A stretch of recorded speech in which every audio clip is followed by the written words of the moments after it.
Siapa sangka seorang TKW seperti aku bisa dinikahi majikanku sendiri, seorang pria Afrika yang selama ini hanya aku layani dengan sepenuh hati. Bukan cuma itu, mahar pernikahanku 75 miliar rupiah.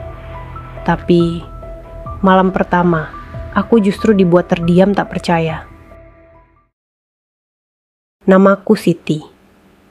Aku lahir di sebuah desa kecil di Jawa Tengah. Desa yang kalau malam lampunya temaram, dan suara jangkrik lebih keras dari televisi tetangga. Usia 25 tahun sekarang, tapi perjalanan hidupku terasa sudah seperti 50 tahun lamanya. Aku anak keempat dari 6 bersaudara. Ayahku petani serabutan, ibuku hanya buruh cuci di rumah-rumah tetangga. Kami tinggal di rumah panggung dari kayu tua, dengan atap seng berkarat yang bocor tiap kali hujan turun. Di balik senyum ibuku, selalu ada letih yang tak pernah ia tunjukkan. Dan ayah hanya bisa tertunduk malu tiap kali anak-anaknya menagih uang sekolah. Aku masih ingat jelas malam itu. Malam saat aku memutuskan untuk merantau jadi TKW ke Afrika. Ibu memelukku erat, seperti ingin menahanku agar tak pergi. Tapi air matanya justru membasahi bahuku, sebagai tanda bahwa restunya sudah menyertaiku. Nak, jangan macam-macam di sana ya. Jangan tergoda uang, jangan tinggalkan sholat. Ingat, kita mungkin miskin harta, tapi jangan miskin harga diri. Kalimat itu menancap seperti paku di hatiku. Aku mengangguk dan tersenyum, padahal dadaku penuh gelisah. Hari keberangkatan itu adalah hari pertama aku naik pesawat. Bandara terlihat seperti dunia lain bagiku. Aku duduk di dekat jendela, menatap awan yang terbang perlahan. Dalam hati aku bertanya, apakah hidupku juga akan mengambang seperti ini? Sampai di Afrika, aku tak langsung paham bahasa mereka. Aku hanya tahu kata yes dan sorry. Tapi dalam dunia pembantu rumah tangga, yang penting bukan bicara, tapi kerja. Aku dipertemukan dengan majikanku, seorang pria Afrika tinggi besar, berkulit gelap. Wajahnya kaku seperti patung. Namanya Mr. Joseph. Usianya sekitar 45 tahun. Dari awal dia seperti tidak menyukaiku. Tatapannya tajam, seperti mengukur setiap gerak-gerikku. Aku gemetar waktu pertama kali menyajikan teh di hadapannya. Rumahnya seperti istana. Kamar mandinya lebih besar dari rumah keluargaku di kampung. Tapi anehnya, di rumah sebesar itu rasanya sangat dingin. Tidak secara suhu, tapi dingin karena tidak ada kehangatan. Hari-hariku diisi dengan membersihkan ruangan besar, menyapu taman yang tak pernah habis, dan menjaga 2 anaknya yang masih kecil. Meski majikanku galak dan jarang bicara, anak-anaknya berbeda. Mereka manja, tapi mulai dekat denganku. Mungkin karena aku selalu tersenyum saat mereka menangis, dan membacakan dongeng dengan gaya Jawa yang membuat mereka tertawa. Aku pernah hampir dimarahi karena tak sengaja menumpahkan sup di meja makan. Tapi aku langsung meminta maaf, menunduk dan memohon agar tak dikirim pulang. Entah kenapa, Mr. Joseph hanya diam. Ia menatapku lama, lalu pergi tanpa berkata apapun. Malam-malam di Afrika terasa panjang. Saat semua tidur, aku sering duduk di kamar kecilku, memandangi foto ibu yang kuselipkan di dompet. Aku menangis pelan, takut suara isakku terdengar. Tapi dalam tangisan itu, aku selalu berdoa. Ya Allah, aku gak tahu takdirku sampai mana. Tapi aku mohon, jangan biarkan aku pulang dengan tangan kosong. Aku tahu posisiku, hanya seorang pembantu. Tapi dalam hati, aku berjanji akan tetap jujur, tetap amanah, dan menjaga nama baik keluarga. Karena di negeri orang, satu-satunya pelindungku hanyalah Allah dan hati nurani. Dan aku tidak tahu bahwa kejujuranku yang sederhana itu perlahan sedang membuka jalan menuju sebuah takdir yang bahkan tak pernah berani aku mimpikan. Hari-hariku di rumah majikan terus berjalan. Tak ada yang benar-benar berubah. Aku tetap bangun sebelum fajar, menyiapkan sarapan, mencuci pakaian, membersihkan setiap sudut rumah.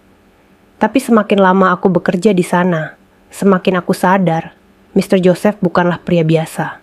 Ia disiplin luar biasa. Semua harus rapi, teratur, sesuai waktunya. Bahkan cara meletakkan sendok pun ada ukurannya. Tapi ada satu hal yang lebih membuatku resah. Dia nyaris tidak pernah berbicara padaku, kecuali soal pekerjaan. Bahkan ketika aku melakukan semua dengan benar, tak ada ucapan terima kasih. Namun, aku tak pernah berharap pujian. Aku hanya ingin pulang suatu hari nanti dengan kepala tegak. Sampai akhirnya, suatu peristiwa mengubah segalanya. Hari itu, aku sedang menyapu ruang tamu. Di bawah sofa besar, aku menemukan dompet kulit hitam. Saat kubuka, aku terkejut. Isinya bukan hanya uang dalam jumlah besar, tapi juga beberapa dokumen penting, termasuk kartu akses bank dan sertifikat saham. Bisa saja aku ambil 1 atau 2 lembar dolar tanpa ada yang tahu. Tapi aku tahu, itu bukan caraku. Aku langsung menghadap Tuan. Joseph menyerahkan dompet itu tanpa berkata apa-apa. Ia hanya menatapku tajam, mengambil dompetnya, lalu pergi. Tidak ada ucapan terima kasih. Aku sempat merasa kesal, tapi malam itu aku tidur nyenyak. Aku tahu aku telah melakukan yang benar. Esok harinya, sesuatu yang aneh terjadi. Mr. Joseph memanggilku ke ruang kerjanya. Ruangan yang selama ini hampir tak pernah kumasuki. Aku ragu-ragu melangkah masuk. Ruangan itu dipenuhi rak buku dan lukisan mahal. Tapi yang paling mencolok adalah tatapan matanya saat menatapku. "Kamu tahu berapa banyak pekerja yang aku pecat karena mencuri?" Tanyanya datar. Aku hanya bisa menunduk. Aku pikir aku akan diusir. Tapi kamu bahkan tidak menyentuh 1 sen pun dari dompetku. Kenapa? Aku terdiam sejenak. Lalu ku jawab dengan suara pelan. Karena saya bekerja di sini, bukan untuk mengambil yang bukan milik saya. Saya hanya ingin membantu keluarga saya, Pak. Mr. Joseph tidak menjawab. Ia hanya menatapku lama, lalu berkata, "Kamu bisa kembali bekerja." Hari-hari setelah itu terasa sedikit berbeda. Ia mulai menyapaku dengan pelan. Kadang mengucapkan, "Terima kasih." Kadang bahkan bertanya, apakah aku sudah makan. Bagiku, itu sudah seperti kejutan besar. Namun cobaan berikutnya datang lebih berat. Suatu malam, aku sedang menyiapkan makan malam, saat anak bungsunya tiba-tiba demam tinggi. Aku yang pertama kali sadar. Aku peluk tubuh kecilnya yang menggigil, lalu tanpa pikir panjang aku menggendongnya dan membawanya ke rumah sakit terdekat, tanpa menunggu izin dari siapapun. Mr. Joseph datang belakangan, saat ia melihat anaknya terbaring di ranjang rumah sakit, dan aku duduk di sampingnya. Aku pikir kali ini aku benar-benar akan dimarahi habis-habisan. Tapi tidak. Ia hanya berdiri di ambang pintu, memandangiku, dan menunduk pelan. Aku tahu ia sedang menahan emosi, tapi bukan marah, melainkan sesuatu yang tak bisa kutafsirkan. Malam itu, setelah pulang dari rumah sakit, ia memanggilku lagi ke ruang kerjanya. "Kamu tidak menunggu perintah, tapi kamu menyelamatkan anakku. Terima kasih." Kalimat itu sederhana, tapi saat keluar dari mulutnya, rasanya seperti gempa di hatiku. Aku mulai menyadari ada yang berubah. Ia mulai memperhatikanku. Ia menanyakan kabarku. Bahkan suatu hari, saat aku mengembalikan uang belanja yang bersisa tanpa kutilep 1 koin pun, ia berkata, "Di dunia ini, kejujuran adalah harta paling mahal. Tapi kamu bahkan tidak sadar bahwa kamu memilikinya sejak hari pertama bekerja di sini." Aku terdiam. Kata-kata itu seperti pujian, tapi juga seperti ujian. Aku tidak tahu bahwa semua sikap jujur dan amanahku selama ini sedang dicatat oleh takdir, dan bahwa sebuah keputusan besar sedang tumbuh di hati seorang pria yang dulu kupikir hanya menganggapku bayangan. Dan aku semakin tidak tahu bahwa hidupku akan berubah total. Hari itu terasa seperti hari-hari biasanya. Aku menyapu taman belakang sambil sesekali menengok anak-anak majikanku yang bermain air. Matahari Afrika menyengat, tapi entah kenapa hatiku terasa sejuk. Sudah hampir 3 tahun aku bekerja di sini, dan dalam waktu itu Aku perlahan mulai merasa bukan sekadar pembantu rumah tangga. Anak-anak memanggilku Mama Siti dan Mr. Joseph. Entah bagaimana caranya, mulai sering menatapku dengan cara yang tak lagi dingin. Tapi aku tak pernah menyangka semuanya akan berubah drastis pada malam itu. Seusai makan malam, saat anak-anak sudah tidur, dan aku hendak kembali ke kamar, salah satu pengawal rumah memanggilku. Mr. Joseph ingin bicara, sekarang, di ruang kerjanya. Aku terdiam sejenak. Setiap kali aku dipanggil ke ruang itu, perasaanku selalu campur aduk. Tapi malam itu entah kenapa aku merasa berbeda. Jantungku berdetak lebih cepat. Aku mengetuk pelan pintu ruang kerjanya. Suaranya terdengar dari dalam, masuk. Ruangan itu remang. Hanya ada satu lampu di atas meja. Mr. Joseph duduk di balik meja kerjanya, mengenakan jas berwarna gelap. Wajahnya serius, namun matanya tak lagi setajam dulu. "Duduklah, Siti," katanya, mempersilakanku ke kursi di depannya. Aku menurut, menunduk sopan. Tak ada sepatah kata pun keluar dari mulutku. Aku hanya menunggu. Lalu ia menghela napas panjang dan berkata pelan, "Aku sudah lama mengamati cara kerjamu. Kamu berbeda dari orang-orang yang pernah bekerja denganku. Kamu tak hanya jujur, kamu membuat rumah ini hidup." Aku menatapnya, masih diam. Lalu ia mencondongkan tubuhnya sedikit ke depan. "Aku ingin menikahimu, Siti." Dunia seakan berhenti berputar. Aku membeku di tempat. Mataku membelalak. Mulutku setengah terbuka. Tak ada suara yang keluar.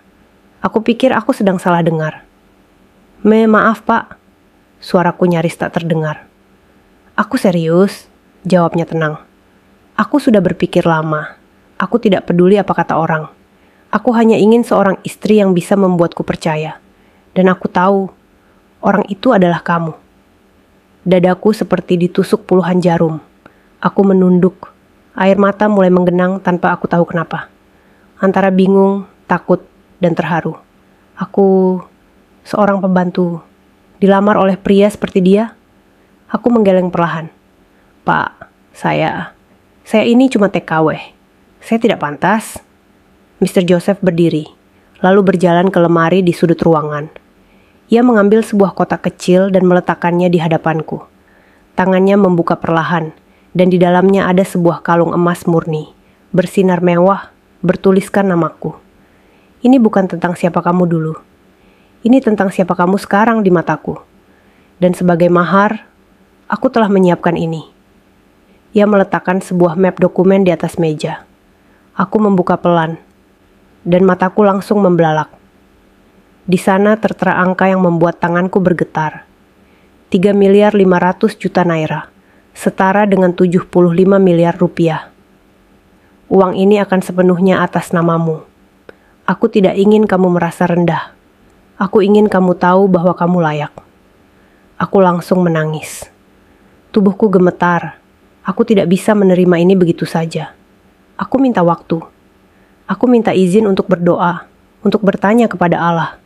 Dan Mr. Joseph hanya mengangguk. "Ambillah waktu sebanyak yang kamu butuhkan.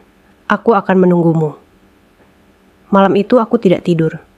Aku sujud panjang, menangis di sajadah kecil di kamarku. Aku tidak tahu apakah ini ujian atau karunia. Tapi dalam tangis itu, aku mendengar suara hatiku yang paling jujur.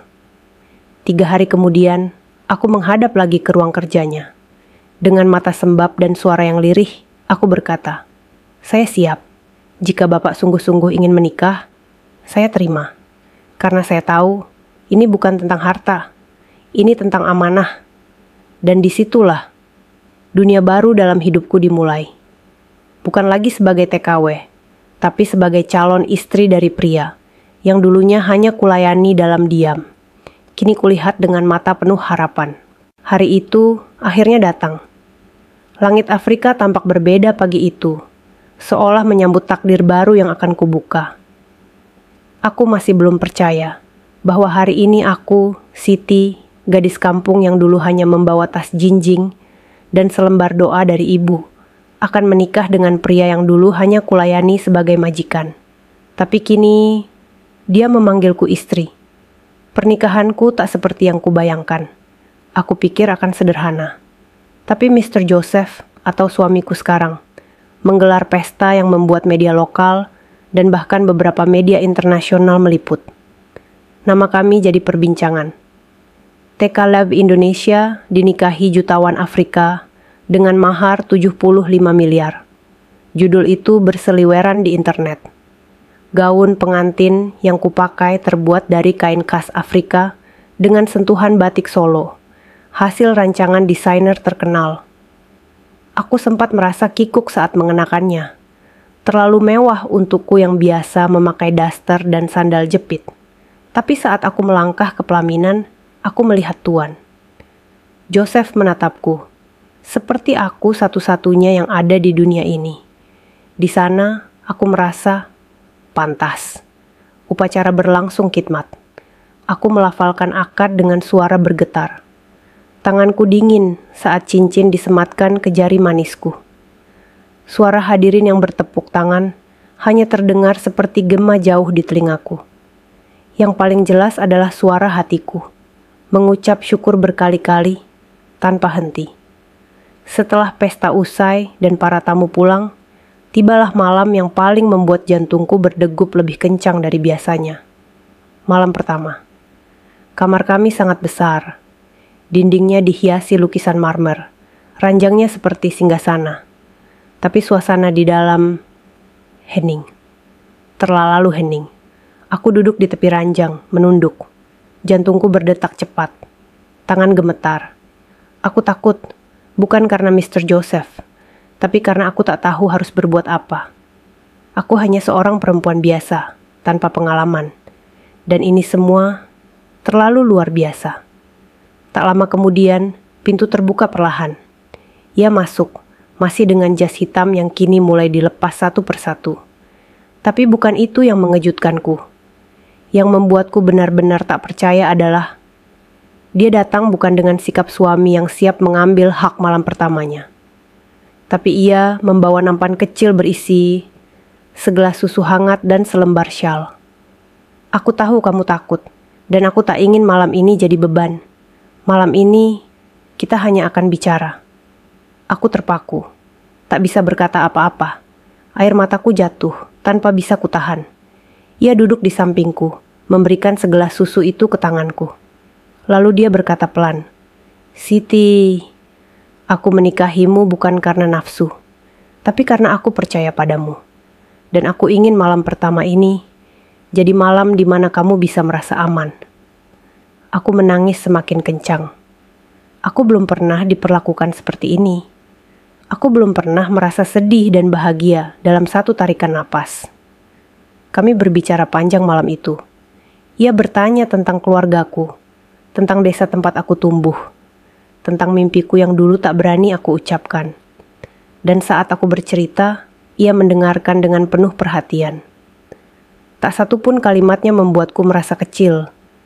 Sampai akhirnya aku tertidur dalam pelukannya. Bukan pelukan penuh birahi, tapi pelukan yang hangat dan membuatku merasa untuk pertama kalinya dalam hidup aku dicintai dengan utuh. Dan malam pertama itu menjadi awal dari kehidupan yang tak pernah aku bayangkan sebelumnya. Pernikahanku dengan Tuan.